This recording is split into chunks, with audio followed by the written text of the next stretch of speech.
Operation सिंदूर को नहीं देशवासी को संबोधन करथिले प्रधानमंत्री मोदी।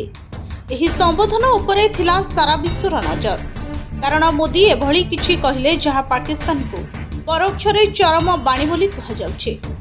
मोदी कहिसंती एणिकी भारत पाकिस्तान मध्यरे आलोचना हेले केवल आतंकवाद और पाकिस्तान अधिकृत काश्मीर उपरे ही हेबो।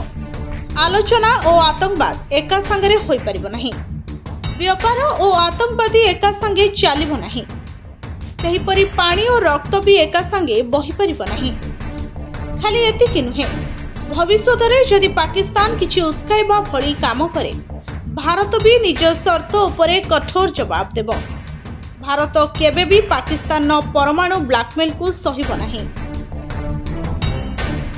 पहलगाम आक्रमण को नहीं भारत पाकिस्तान मध्य उत्तेजना देखा देथिला।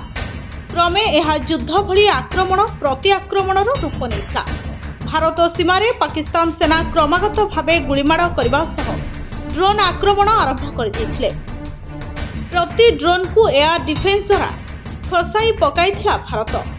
खाली एतिकी नुहे, अमानिया पाकिस्तान फाइटर जेट भारत सीमा दे अनुप्रवेश करथिबा बेले भारत एयर डिफेंस सिस्टम यहाको भगाई देथिला।